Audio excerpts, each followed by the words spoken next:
시간이 좀 많이 갔죠. 우리 여성 심리학자로 잘 알려진 분이 있습니다. 셜리그먼 박사라고 하는 분인데요. 이 셜리그먼 박사가 그 스티븐 메이어라고 하는 교수와 함께 그 학습된 무력증 혹은 학습된 무기력증에 관한 그런 연구를 한 적이 있어요. 아마 요즘 같으면 동물 애호가들로부터 동물 학대를 했다고 이렇게 이제 고발당하기 딱 십상인 그런 실험인데요.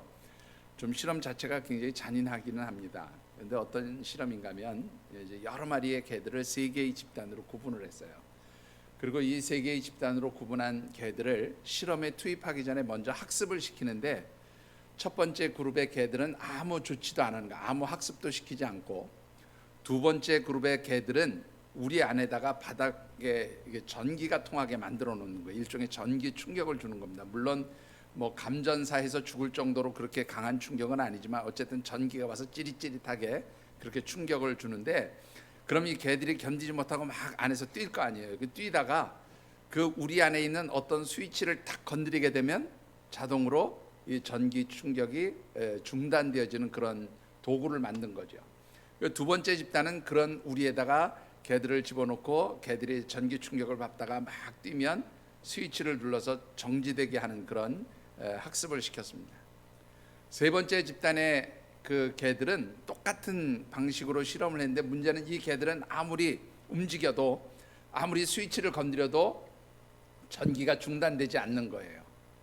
그렇게 이제 학습을 시킨 거죠. 그리고 나서 이제 이 세 그룹의 개들을 동일한 실험 조건에서 이제 실험을 하는데, 그 실험은 뭐냐면 이게 울타리를 만들어 놓고 울타리가 개들이 뛰어서 충분히 넘을 수 있을 정도의 그런 울타리를 만들어 놓고 바닥에다가 전기를 또 흘리는 겁니다.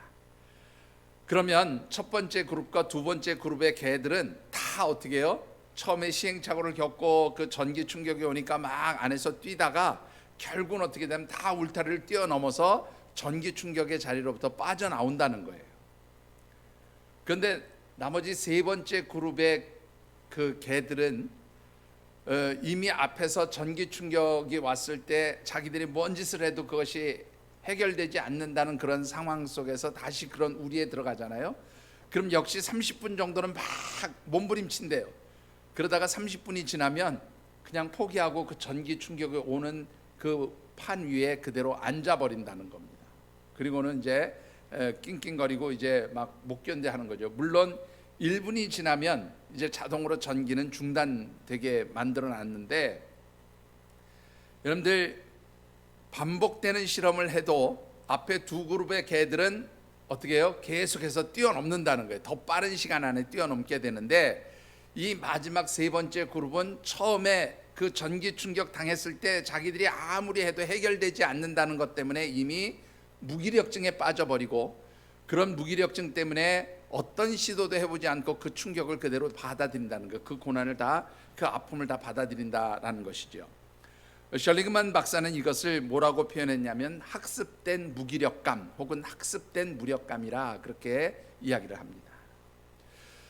여러분들, 개만 이런 학습된 무기력감에 빠지게 되는 걸까요? 사실 사람들도 예외는 아닙니다. 사람들도 똑같은 현상들을 나타내게 되어지는데, 여러분들이 반복해서 내 힘으로 해결할 수 없는 어떤 문제의 상황을 만났든지, 아니면 내가 해결할 수 없는 내 방법으로 내 능력으로 풀 수 없는 그러한 어려운 환경 속에 처했든지, 혹은 내가 통제하고 다스릴 수 없는 그런 어떤 상황에 반복해서 머물게 되면, 그리고 그런 상황이나 문제 속에서 내가 문제 해결의 방법을 찾아내지 못하면 결국 대부분의 사람들이 동일하게 무기력증 또는 무력증에 빠지게 되어진다고 하는 것입니다. 그리고 이렇게 무력증에 빠지게 되면 결국 사람들은요, 아무것도 할 수 없는 폐인과 같이 그렇게 살아가면서 정상적인 삶을 유지할 수조차 어렵게 되어진다고 하는 것이죠. 여러분들, 오늘 우리가 살고 있는 이 시대가 어쩌면 우리를 참으로 무기력하게 만드는 그런 반복된 학습의 상황들을 펼쳐놓는 것 같습니다. 여러분들의 힘과 능력으로 해결될 수 있는 문제들이 요즘 있었던가요? 제가 지난주에도 잠시 말씀드렸지만 은행 금리 올라가는 것 여러분들의 능력과 힘으로 해결되는가요? 아무도 해결할 수 있는 방법이 없습니다. 이번 주에도 목사님 몇 분들과 만나서 회의하는 자리가 있었습니다. 한 목사님이 그런 얘기를 하시더라고요. 그분은 좀 교회가 경제적으로 여유가 있는 분인데 지난 5월 달에 금리 인상의 통보를 받았어요. 무려 한 7년 동안에 2%대의 금리로 그렇게 이자를 내다가 갑자기 한 7년 만에 금리를 올리겠다는 통보를 받았는데 무려 2.5% 정도가 올랐다고 그래요. 그러니까 거의 내던 그러한 그 이자에 거의 배 가까이 늘어난 것 같다고 그렇게 조금 보태서 말씀하시더라고요. 여러분 어떻게 생각하십니까? 이자 올라가는 것 내 힘 내 능력으로 해결할 수 있는 방법이 아무것도 없어요. 그래서 그런 일들을 자주 부딪히게 되다 보면 다 무기력증에 빠지게 됩니다. 포기하게 되는 거지요. 여러분들 너무나 물가가 많이 올라갔다고 다들 힘들어 하십니다. 그런데 물가가 여러분들 마음대로 여러분들 생각대로 물가가 잡히던가요? 내 힘으로 될 수 있는 거 아무것도 없어요. 그냥 물가가 올라가면 안 먹고 말지 포기해버리고 맙니다. 그런데 이런 우리를 무기력하게 만드는 환경과 상황들이 반복해서 주어지다 보면 사실은 모든 사람들이 자포자기하는 삶을 살게 되어진다는 것이죠. 여러분들 어떻게 하면 내 힘으로 해결할 수 없는 이런 문제의 상황, 내 능력으로 그렇게 헤어날 수 없는 그런 환경과 상황을 맞이하게 될 때에 그 속에서 무기력에 빠지지 않고 벗어날 수 있는 방법이 무엇일까라고 하는 것입니다. 감사의 달 11월에 우리가 함께 묵상하는 말씀의 주제 같이 한번 읽어보실까요? 감사, 혼란한 시대의 평강을 누리게 하는 영혼의 찬송. 한 번 더 읽어보시지요. 감사. 혼란한 시대의 평강을 누리게 하는 영혼의 찬송. 예, 현재 우리가 살고 있는 이 시기, 이 시대가 참으로 혼란한 시대가 아닌가 싶습니다. 그냥 단순하게 세상의 현상들이 우리를 혼란하게 만드는 것이 아니라 영적으로 혼란하게 만들고 그 영적인 혼란과 함께 여러 가지 주변의 상황과 형편들이 우리를 힘들고 어렵게 만드는 그러한 환경들이, 그러한 정말로 무기력의 상황들이 펼쳐져 있음을 보게 됩니다.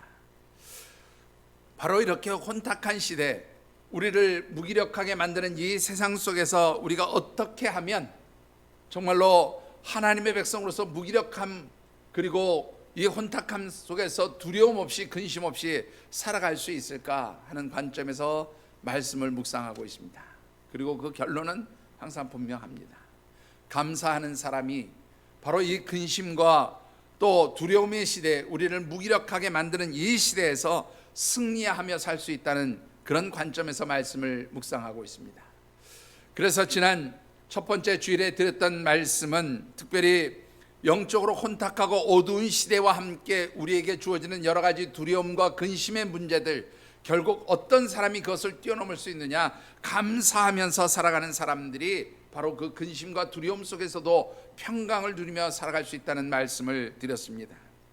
오늘 두 번째로 드리고 싶은 말씀은 특별히 우리의 환경과 상황 가운데서 내 힘과 내 능력으로 어찌할 수 없는 그러한 문제의 상황, 고난의 상황들을 맞이하게 되었을 때 우리가 무기력증에 빠지지 않는 방법이 무엇일까? 역시 결론은 감사하는 사람들은 무기력증에 빠지지 않고 승리하는 삶을 살 수 있다는 말씀 드리고 싶습니다.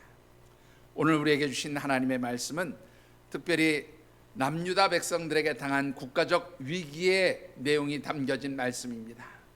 이 위기는 참으로 그들에게 무기력하게 만들 수밖에 없는 상황이지만 그들은 그 무기력증에 빠지지 않고 승리함을 보게 됩니다.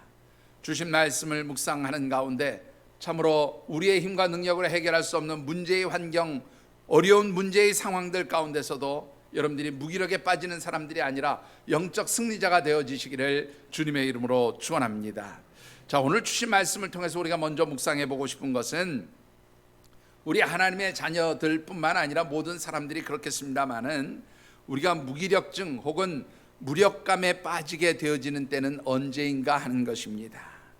앞서도 말씀드렸지만 내 힘과 능력으로 해결할 수 없는 문제들 혹은 내 힘으로 통제할 수 없고 벗어날 수 없는 그런 환경과 상황들을 만나게 될 때 우리는 무기력감에 빠지게 되어진다고 하는 것이지요.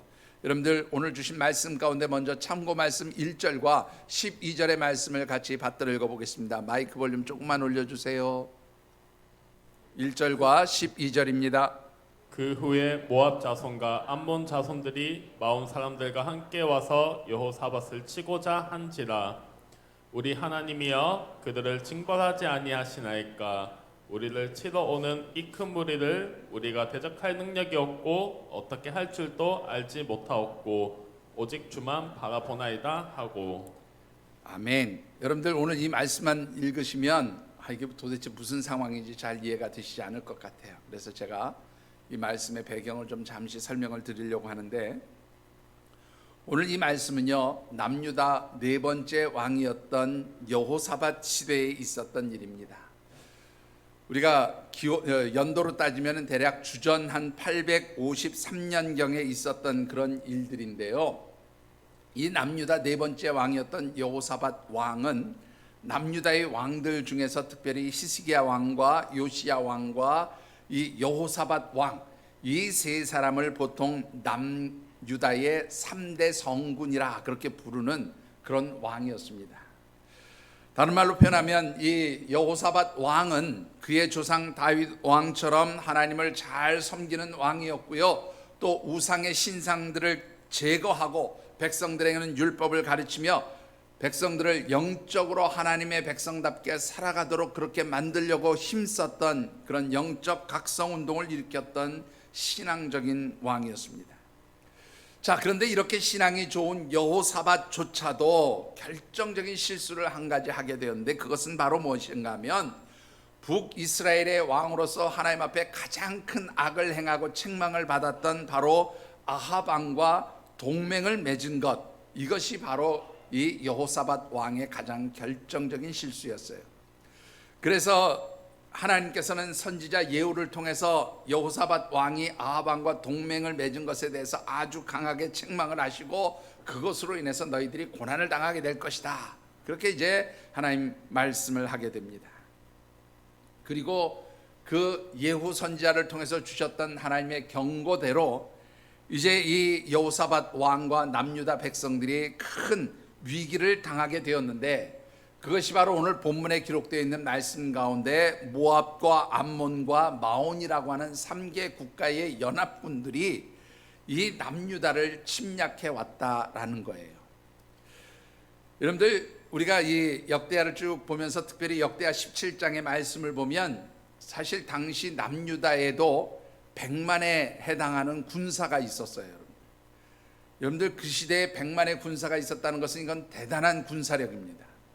여러분들, 우리나라의 지금 현재 군사가 그 공식적으로는 뭐 육해공군 합해서 한 60만 된다고 하지만, 뭐 요즘에는 점점 이렇게 지곡군으로 이렇게 이제 바꿔가는 어떤 그런 과도기적인 상황에서 점점 숫자를 줄이고 있다고 그러죠. 자, 그런데 지금 우리나라가 60만이라고 할 때도 세계 하여튼 그야말로 한 6인가에 해당하는 군사력을 보여주고 있어요. 이 고대 국가에서 주전 800년경 대에 100만의 군사가 있었다는 것은 엄청난 군사력을 가지고 있었던 것을 의미합니다. 그런데 여러분들, 이렇게 100만의 군사를 가지고 있었던 여호사밧 왕과 남유다 백성들이 깊은 두려움에 빠졌어요. 여러분들, 오늘 이 12절의 말씀을 보면 남유다를 공격하러 쳐들어오는 이 모압과 암몬과 마온 족속의 군대의 수를 뭐라고 표현했냐면 큰 무리라고, 그렇게 큰 군대라고 그렇게 표현을 하고 있음을 보게 됩니다. 이것은 100만의 군사로도 그들을 감당할 수 없을 만큼 큰 군세를 가진 그러한 연합 군대였고 침략군들이었다라는 것이지요. 여러분들, 더 심각한 것은요, 이 모압과 암몬 그리고 이 마온 족속들이 남유다를 공격하려면 그 공격 루트에 어디가 들어가 있었냐면 북이스라엘이 들어가 있었어요. 그러니까 이 말은 다른 말로 표현하면 북이스라엘이 길을 열어주지 않으면은 절대로 남유다가 침공을 당하지 않는 그러한 상황이었는데, 침공을 당했다는 것은 동맹을 맺었던 북이스라엘이 어떻게 했다는 거예요? 뒤통수 한번 땅 때리고 배반했다, 그 말이에요. 야, 너희들이 가서 우리 동맹 맺었는데 우리가 직접 싸울 수는 없잖아. 길은 열어줄게. 니네들이 가. 그리고 길을 열어준 거예요. 배반을 한 겁니다.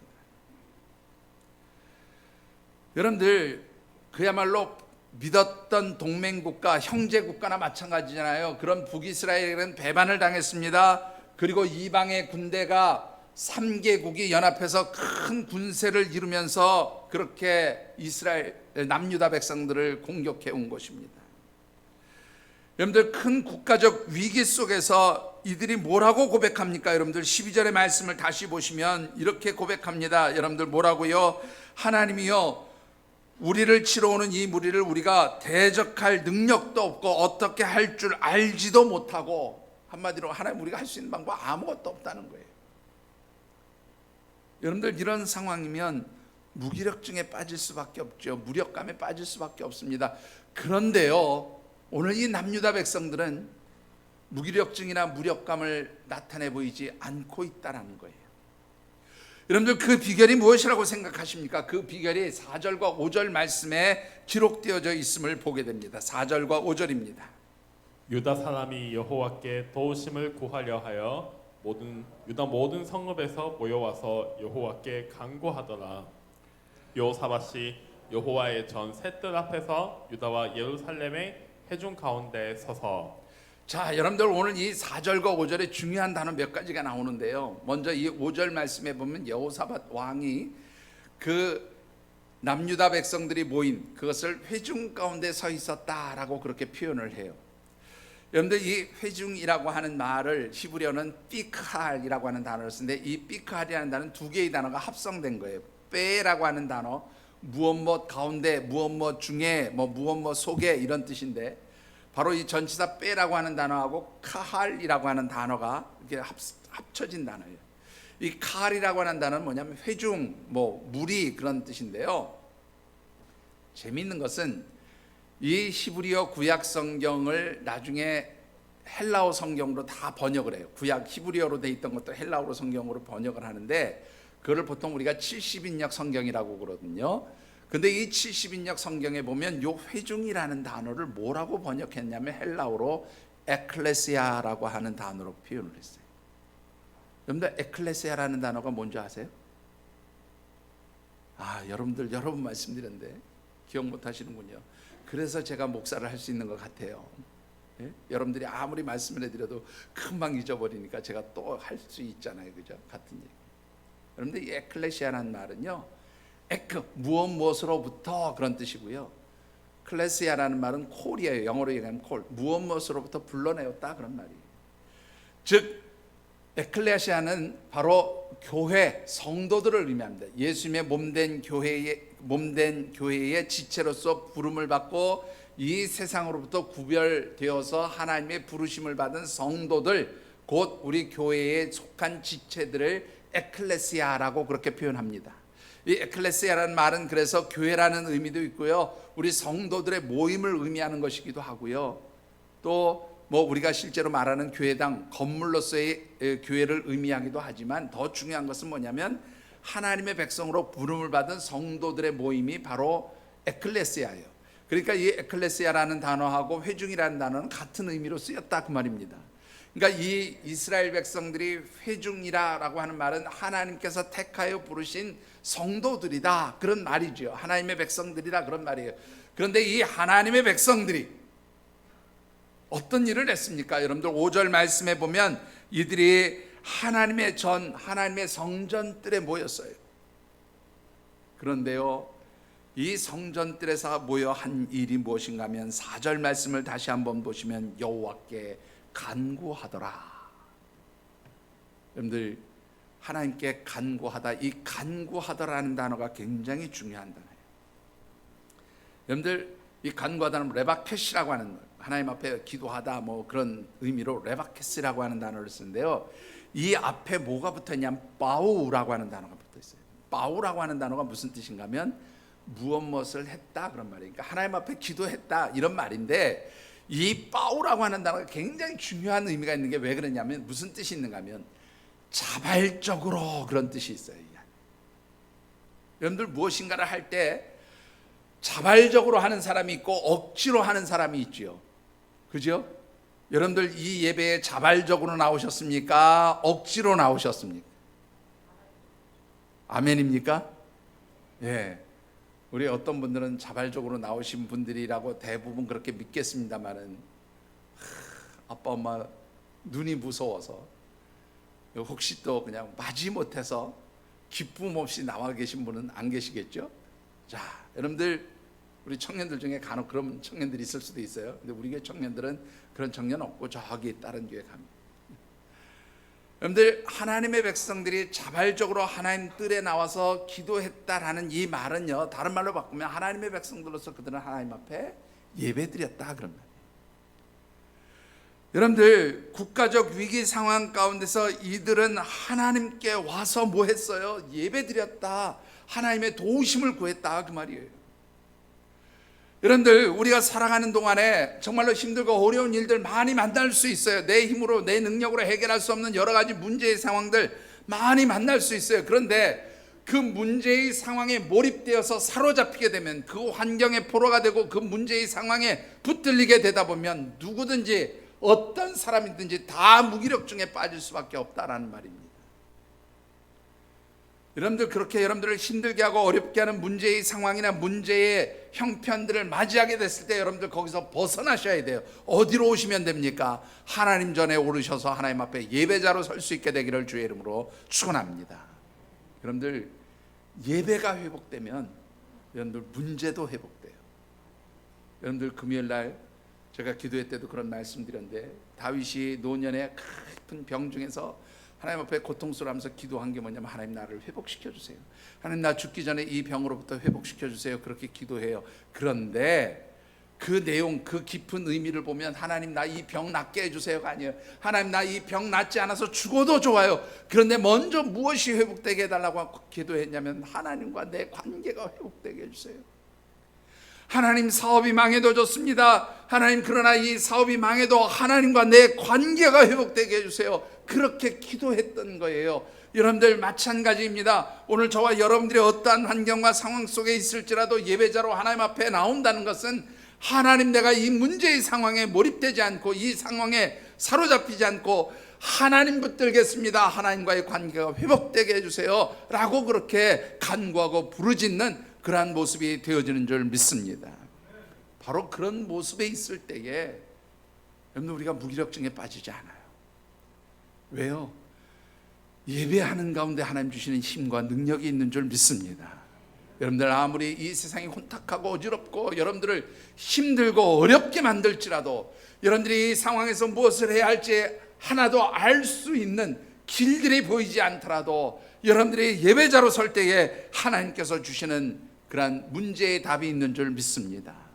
여러분들 그래서 이 예배의 자리가 기쁨의 자리가 되고 이 예배의 자리가 감사의 자리가 되고 이 예배의 자리가 여러분들에게 소망의 자리가 되어지시기를 주님의 이름으로 축원합니다. 국가적 위기입니다. 무엇을 해야 될지 판단조차 하기 힘든 그러한 상황에서 예배자로 하나님 앞에 모여든 이스라엘 백성들에게 하나님께서 주신 응답의 말씀이 무엇이었습니까? 여러분들 17절의 말씀을 같이 한번 받들어 읽어보겠습니다. 17절입니다. 이 전쟁에는 너희가 싸울 것이 없나니 대열을 이루고 서서 너희와 함께한 여호와가 구원하는 것을 보라. 유다와 예루살렘아 너희는 두려워하지 말며 놀라지 말고 내일 그들을 맞서 나가라. 여호와가 너희와 함께 하리라 하셨느니라 하매. 자, 여러분들 하나님이 뭐라고 말씀하세요? 여기 보니까 야, 이 전쟁에서 너희가 할 거 없어. 그냥 너희는 적들이 오는데 맞서 나가기만 해. 그러면 뭐라고요? 여호와 너희 하나님께서 너희와 함께 할 것이다. 이렇게 말씀을 해주세요. 여러분들이 생각할 때 뭐 당연히 하나님께 기도했으니까 하나님 응답해 주셨다라고 생각할 수 있어요. 그죠? 그런데 여러분들 이 이스라엘이 전쟁을 할 때 보면 아무리 하나님이 도우시고 역사하시는 전쟁일지라도 하나님이 전쟁하는 방법들을 가르쳐 주세요. 뭐 다윗이 하나님 저 블레셋 군대를 쳐들어갈 때 어떻게 할까요? 그러면 야, 뭐 이번에는 내복해서 숨어 있다가 뽕나무 밟는 소리가 들리면 너희들이 쫓아가라. 뭐 이런 식으로 이렇게 구체적인 작전 계획을 알려주시는데 여기서는 그런 작전 계획도 없어요. 그냥 뭐라고 말씀하세요? 그냥 맞서 나가라. 적들이 몰려오면 너희들도 그냥 맞서 나가라. 그럼 여러분들 맞서 나가는 건 좋은데 그래도 아무리 그래도 그렇지요. 군사들이 몰려오면 여러분들 여기서도 적어도 군사적인 준비는 하고 가야 되잖아요. 그렇지 않습니까? 그럼 여러분들 군사들이 몰려올 때 우리가 할 수 있는 군사적인 준비가 무엇입니까?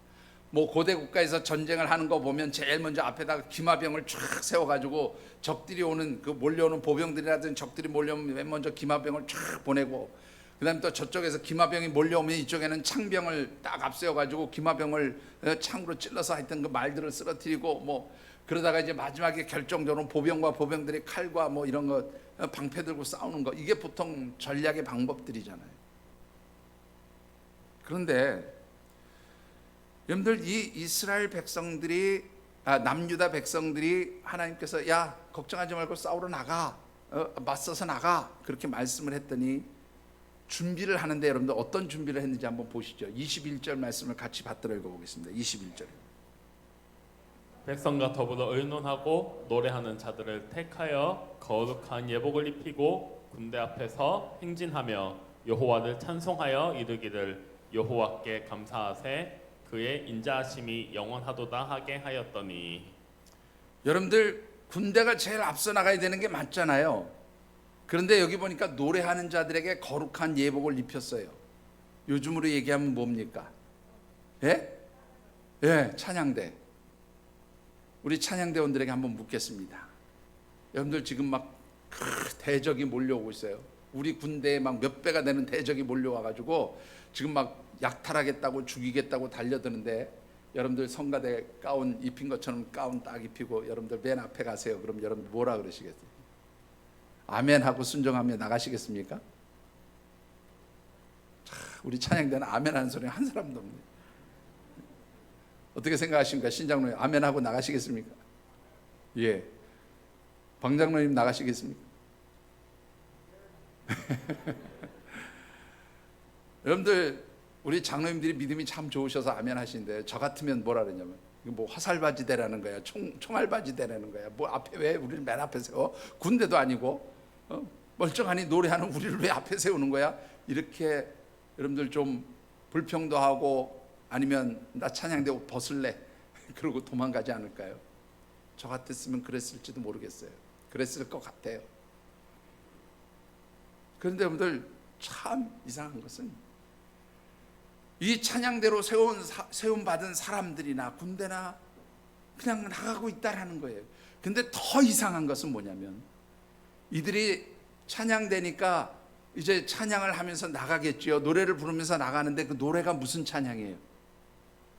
예? 여기 보면 감사의 찬양을 부르면서 나가는 거예요. 감사하면서 나가는 거예요. 감사의 찬양을 부르면서 나가는 거예요. 여러분들 한번 생각해 보시죠. 이 상황이 지금 감사할 상황인가요? 우리가 그냥 성경 앞뒤 다 읽었으니까 하나님이 책임져 준다 그랬으니까 감사하면서 나갔지 그렇게 정답처럼 얘기하지 마시고요. 이 상황이 지금 감사할 상황이냐고요. 한 방에 갈 수 있는 상황이에요. 한 방에 죽을 수 있는 상황이에요. 한 방에 무슨 나라가 거덜나고 끝장날 수 있는 그런 상황이에요.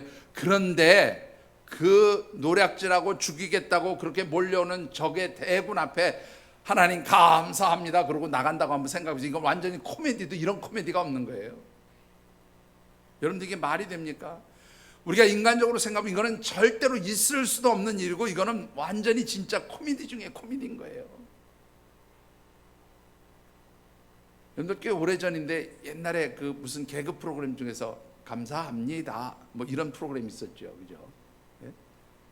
제가 뭐 TV를 잘 보지 않아서 근데 딱 하나 기억나는 게 있어요. 제가 그거 보면서 지금도 이제 생각나는데 아빠 몰래 야동 보려고 그 동영상 접속했더니 뭐 아빠의 주민번호를 누르래. 그래서 아빠의 주민번호 눌렀더니 우리 아빠 뭐더라?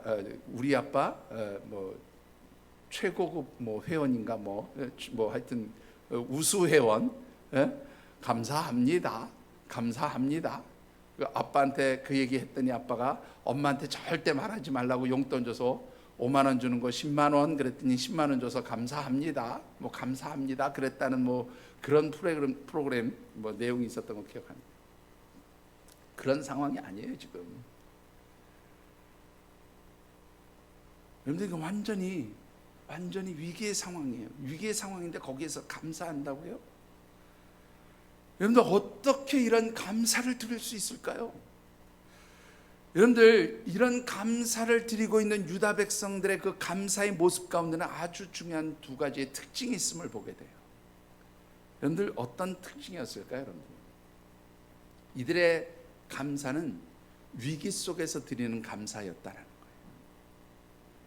제가 조금 전에 말씀드렸던 대로 내게 좋은 일이 생기고 나를 이롭게 하는 일이 생기고 내가 뭔가를 득을 보는 일이 생길 때 감사하는 거 누구든지 할 수 있는 일입니다. 누구든지 감사 안 한다고 해도 그냥 나한테 좋은 일 생겼으니까 감사합니다 말 한마디 하는 거 어렵지 않아요. 그런데 여러분들 죽을 것 같은 상황에서요, 극심한 고난 속에서 내 힘으로 해결할 수 없는 문제를 만났을 때도 여러분들 감사할 수 있습니까? 여러분들 이게 바로 지금 남유다 백성들의 모습인 거예요. 위기 속에서 감사했다는 거예요. 두 번째로 이들의 감사는 그럼 또 어떤 감사였을까요? 이들의 감사는 특별히 선제적 감사였다, 저는 그렇게 생각합니다. 제가 뭐 선제적이란 말은 먼저 하나님께 드리는 감사의 고백이었다라고 그렇게 말씀을 드리는데, 여러분들 이들에게는 한 가지 분명한 게 있었던 것 같아요. 뭐냐면 하나님께서 친히 이 전쟁 너희들이 싸울 것 없다, 너희들 뭐 걱정할 거 없다, 내가 친히 해결하겠다라고 하신 그 말씀을 믿고 하나님 아직 이루어지지 않았지만 이루어질 것을 믿습니다라고 감사했다라는 거예요. 여러분들 오늘 여러분들에게 이런 감사의 고백들이 있어지게 되기를 주의 이름으로 축원합니다. 여러분들 위기 속에서도 또 아직 이루어지지 않은 일이지만 하나님 이루어질 것을 믿고 감사할 수 있게 되기를 바랍니다. 여러분들 좀 더 분명히 살펴보십시다. 이스라엘 남유다 백성들이 이렇게 위기 속에서도 감사할 수 있고 아직 이루어지지 않은 일임에도 감사할 수 있었던 이유가 뭘까요, 여러분들? 여기는 이스라엘 백성들에게 아주 중요한 두 가지의 영적 모습들이 있었다라는 거예요. 두 가지 중요한 영적인 자세들이 있었다라는 겁니다. 영적인 조건들이 있었어요. 자, 그 첫 번째 조건이 무엇인가 하면요, 20절에 나와 있습니다. 20절을 같이 한번 받들어 읽어보겠습니다. 20절입니다. 이에 백성들이 아침에 일찍이 일어나서 들과 들러 나갈 때 여호사밧이 서서 이르되 유다와 예루살렘 주민들아 내 말을 들을지어다. 너희는 너희 하나님 여호와를 신뢰하라. 그리하면 견고히 서리라. 그의 선지자들을 신뢰하라. 그리하며 형통하리라 하고. 여호사밧이 이스라엘 백성들, 이제 전쟁터로 나가는 백성들에게 하는 말이 뭐라요? 백성들아 너희 하나님 여호와를 신뢰하라. 선지자들을 신뢰하라. 이 선지자들을 신뢰하라는 말은 뭐냐면 하나님 보내신 하나님의 사람들이 하나님께서 그들에게 주신 그 말씀을 믿고 신뢰하라, 그 말이에요. 그러니까 하나님과 하나님의 사람들을 통해서 주신 그 말씀을 믿고 여러분들이 신뢰하십시오, 그렇게 이야기를 하고 있는 거죠. 여러분들 이 신뢰하다라는 단어가요, 히브리어로 하마누라고 하는 단어를 써요. 하마누. 근데 이 하마누라고 하는 단어를 쭉 거슬러 올라가서 그 뿌리가 되는 단어를 딱 살펴보면 무슨 뜻인가 하면 따라해 보세요. 아만이라는 단어에서 나온 거예요. 신뢰하다는 말이 아만이라고 하는 단어에서 나왔어요. 여러분들 아만이라는 말이 무슨 뜻일까요? 예? 누가 비싼 소리 막 내는 것 같은데 자신 있게 해보세요. 아만이 무슨 뜻이에요? 아멘.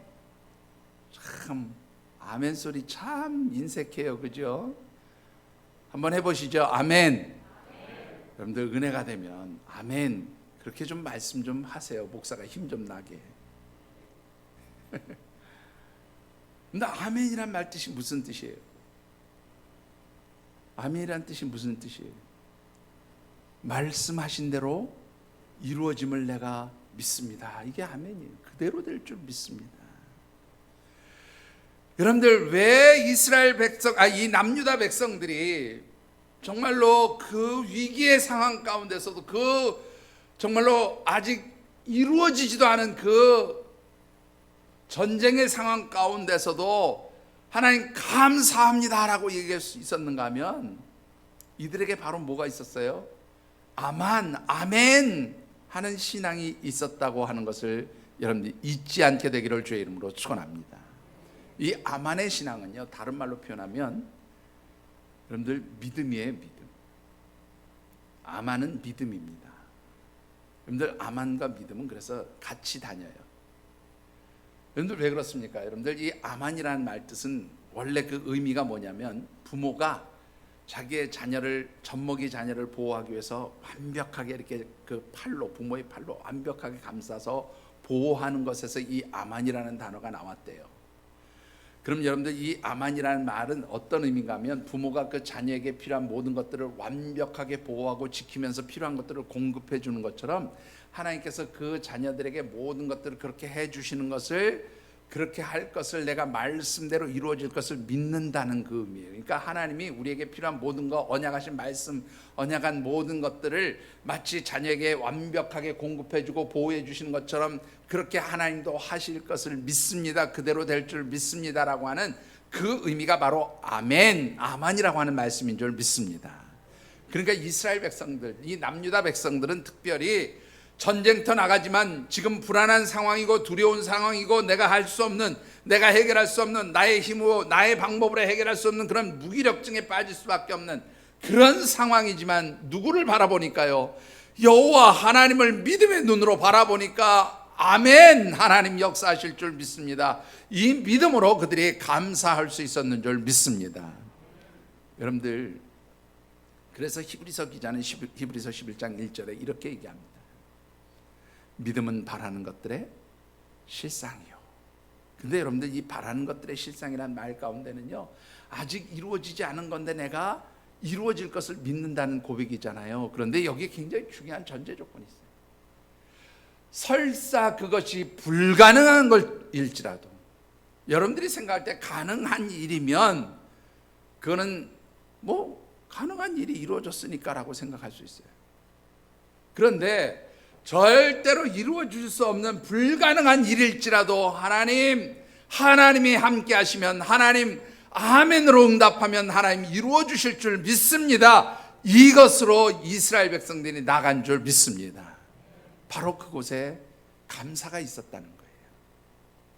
두 번째로는요, 여러분들 이들이 그 위기의 상황에서도 감사하며 나갔던 두 번째 이유는 바로 그들에게 하나님이 함께 하신다는 믿음, 함께 하신다는 신앙, 곧 임마누엘의 신앙이 있었다라는 겁니다. 여러분들 17절 말씀 같이 한번 받들어 읽어보겠습니다. 이 전쟁에는 너희가 싸울 것이 없나니 대열을 이루고 서서 너희와 함께한 여호와가 구원하는 것을 보라. 유다와 예루살렘아, 너희는 두려워하지 말며 놀라지 말고 내일 그들을 맞서 나가라. 여호와가 너희와 함께 하리라 하셨느니라. 예, 이 말씀대로 여호와 너희 하나님께서 너희와 함께 하시겠다라고 말씀하잖아요. 그리고 이 말씀을 듣고 이스라엘 백성들은 감사하면서 나갑니다.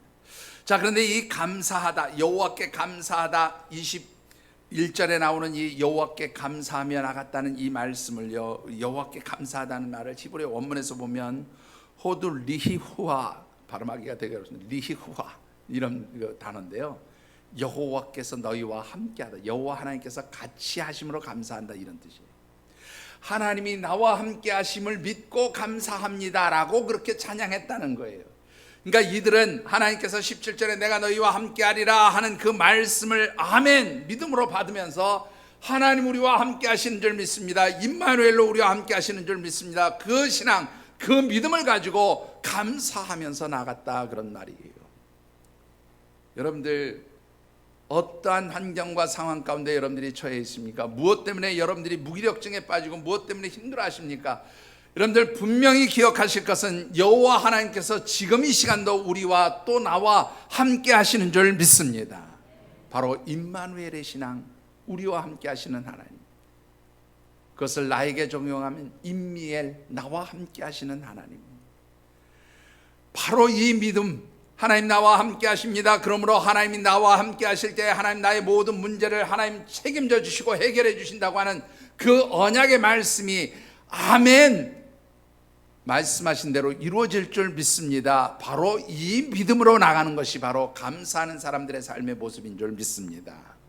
여러분들 어떠한 상황에서도 하나님이 함께 하시고 하나님께서 여러분들의 문제를 풀어주신다고 하는 그 믿음으로 감사하며 살아가시는 하나님의 백성들이 되어주시기를 주의 이름으로 축원합니다. 자, 그럴 때 어떤 축복을 주실까요, 여러분들? 시간이 많이 갔기 때문에 제가 간단하게 정리하겠습니다. 22절을 제가 읽겠습니다. 여러분, 22절을 보겠습니다.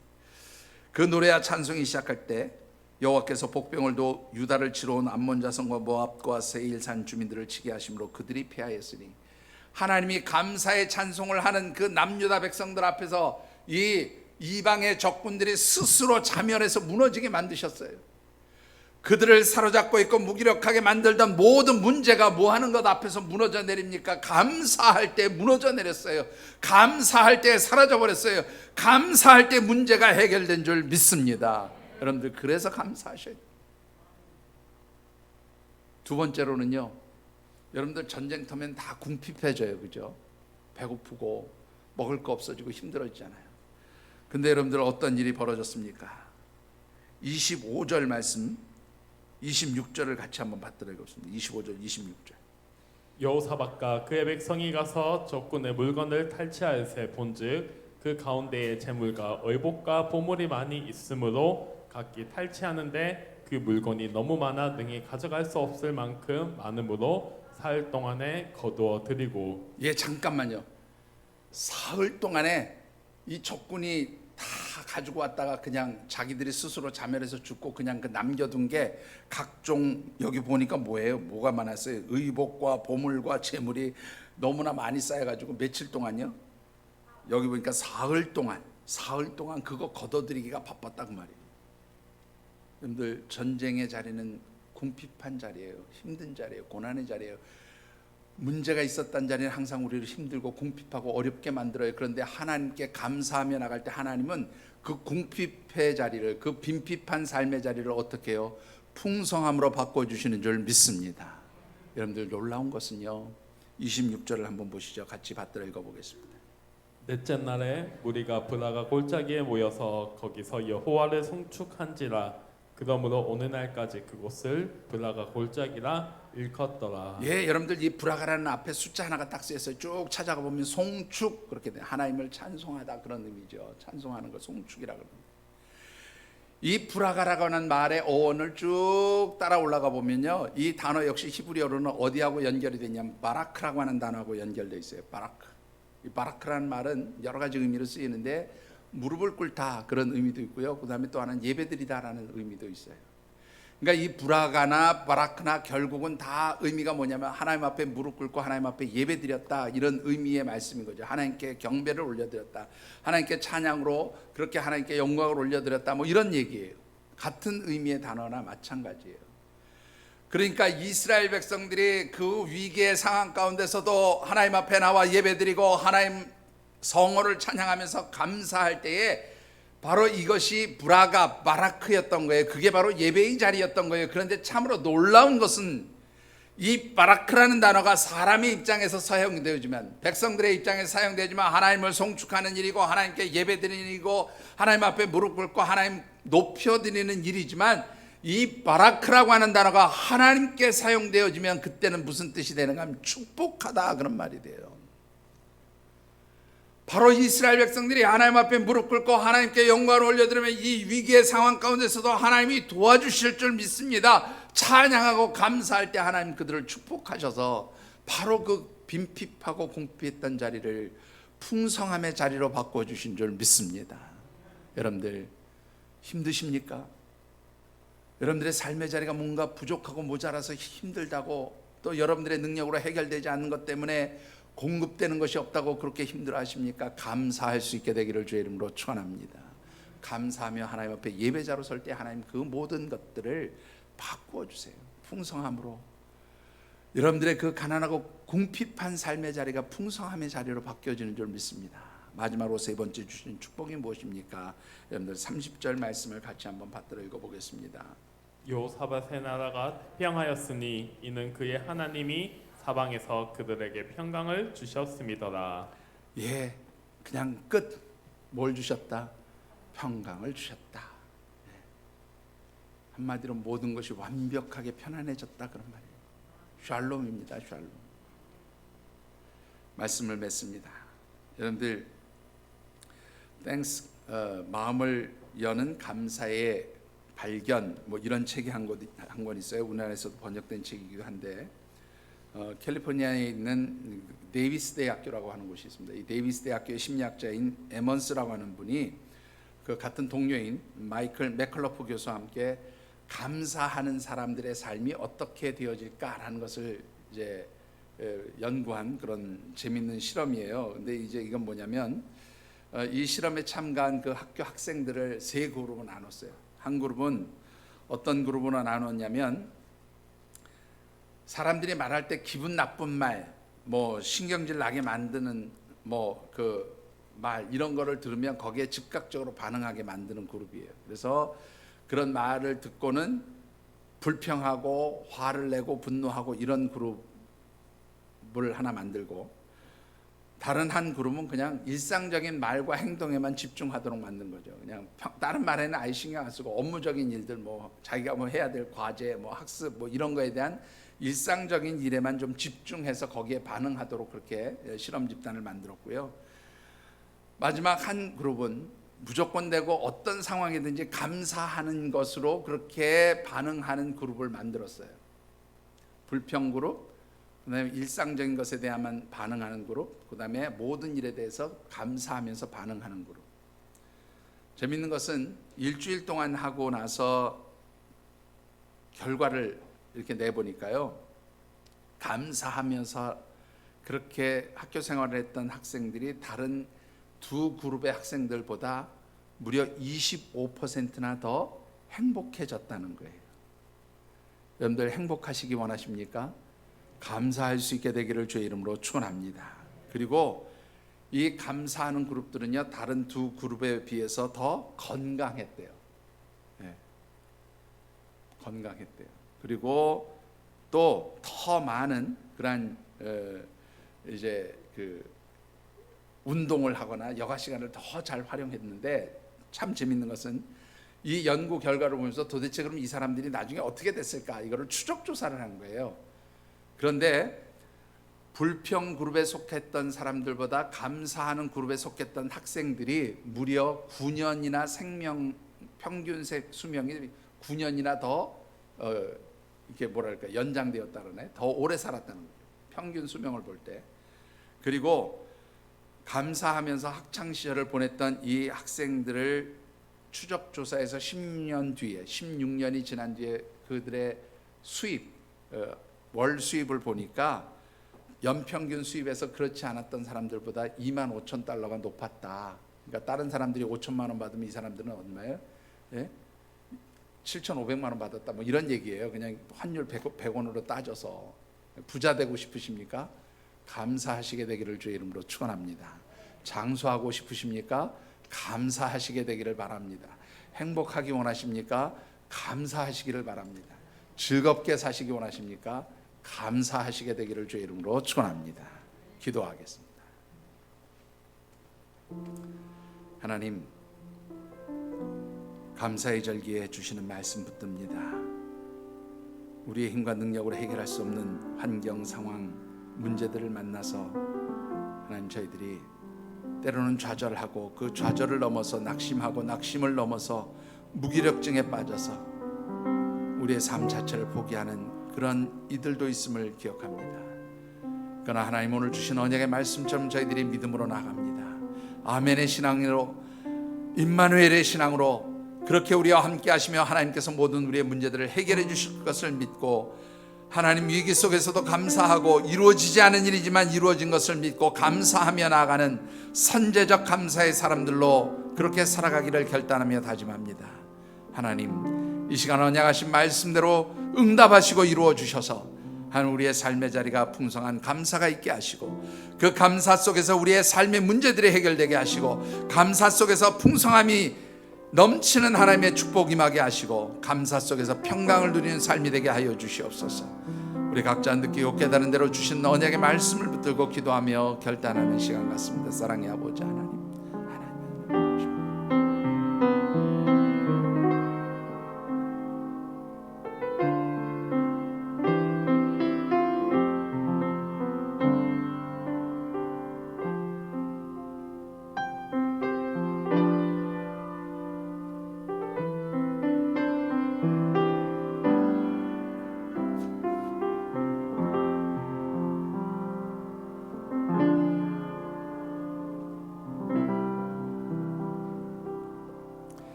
사랑의 아버지 하나님, 참으로 모든 것이 혼탁하고 어지러운 시대 속에서 우리의 환경과 상황과 형편들이 우리를 불안하게 만들고 두렵게 합니다. 무엇보다도 우리의 힘과 능력과 우리의 방법과 지혜로 해결할 수 없다는 것 때문에 무력감을 느끼고 좌절하게 됩니다. 그러나 하나님, 오늘 주신 언약의 말씀을 붙듭니다. 어떠한 환경과 상황 가운데서도 임마누엘로 우리와 함께 하시며 임미엘로 나와 함께 하시는 하나님이 우리와 함께 하심을 믿고 고백합니다. 또한 하나님께서 우리의 모든 문제의 해결자가 되어주심을 믿고 아멘의 신앙으로 이제 위기 가운데서도 감사하며 이루어지실 일에 대하여 선제적 감사의 고백을 드리며 하나님 삶의 자리로 나아갑니다. 하나님 사랑하는 주의 백성들의 그 모든 삶의 자리와 환경이 감사의 환경, 감사의 고백이 있는, 감사의 찬양이 있는 그런 은혜의 자리가 되게 하시고 예배의 자리가 되게 하시고 하나님과 교통하는 자리 되게 하여 주시옵소서.